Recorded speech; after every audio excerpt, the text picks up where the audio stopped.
चुनाव का रिजल्ट आने के बाद महाराष्ट्र में सियासत गर्मा गई है।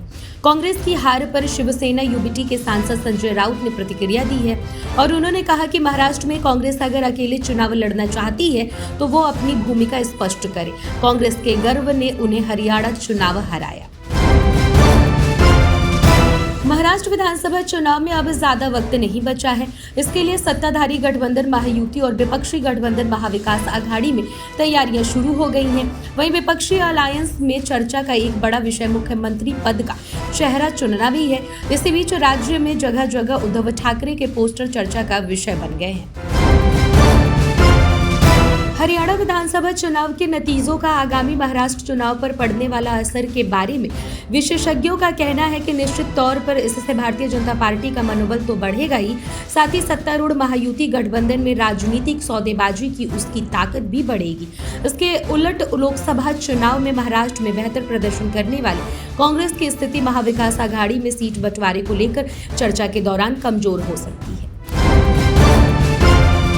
महाराष्ट्र विधानसभा चुनाव को लेकर शिवसेना यूबीटी अध्यक्ष उद्धव ठाकरे ने बड़ा ऐलान किया है और उन्होंने कहा कि वह महाराष्ट्र को बचाने के लिए विपक्षी गठबंधन में सहयोगी कांग्रेस और राष्ट्रवादी कांग्रेस पार्टी शरद चंद्र पवार द्वारा घोषित मुख्यमंत्री के किसी भी चेहरे का समर्थन करें। हरियाणा विधानसभा चुनाव के परिणाम बीजेपी के पक्ष में आए हैं। यहां पर बीजेपी बहुमत की ओर बढ़ रही है। हालांकि विपक्ष ने ऐसे इलेक्शन रिजल्ट की उम्मीद नहीं की थी। विपक्षी नेताओं को भरोसा था कि हरियाणा में बीजेपी सरकार के प्रति एंटी इनकम्बेंसी और इसका फायदा कांग्रेस को होगा। इसी बीच अब महाराष्ट्र से शिवसेना उद्धव ठाकरे गुट की सांसद प्रियंका चतुर्वेदी का बड़ा बयान आया है और उन्होंने बीजेपी को जीत की बधाई दी। जम्मू और कश्मीर विधानसभा चुनाव 2024 के नतीजे कांग्रेस नेशनल कॉन्फ्रेंस के गठबंधन पक्ष में आए हैं। यहां बीजेपी को 29 सीटों पर बढ़त है और फारूक अब्दुल्ला की 41 सीटों पर बढ़त बनी हुई है। वहीं कांग्रेस भी 6 सीटें ला रही है। इसके अलावा महबूबा मुफ्ती की पार्टी 4 और निर्दलीय 7 सीटें लाते दिख रहे हैं। शिवसेना उद्धव बाला साहेब ठाकरे दल के कद्दावर नेता संजय राउत ने हरियाणा में हुई हार को लेकर कांग्रेस पर निशाना साधा है। उनका कहना है कि हरियाणा में जो हुआ उससे हमें सबक लेने की जरूरत है। हरियाणा में कुछ ऐसा हुआ जो नहीं होना चाहिए था। महाराष्ट्र में उसे दुरुस्त करना पड़ेगा। वह एमडीए और इंडिया गठबंधन की बात कर रहे हैं। महाराष्ट्र में इसी हिसाब से काम करना होगा।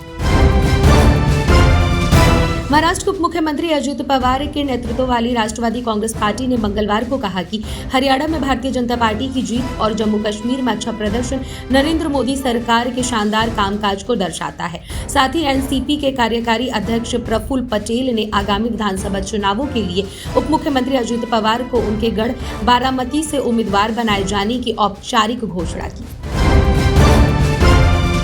महाराष्ट्र के पुणे से बुरी खबर सामने आई है। यह मशहूर गरबा डांसर और एक्टर अशोक माली की मौत हो गई। जब वो गरबा डांस कर रहे थे उस वक्त अचानक से वो गिर पड़े। मौके पर ही उनकी मौत हो गई। डॉक्टरों के मुताबिक गरबा किंग की हार्ट अटैक से मौत हुई है।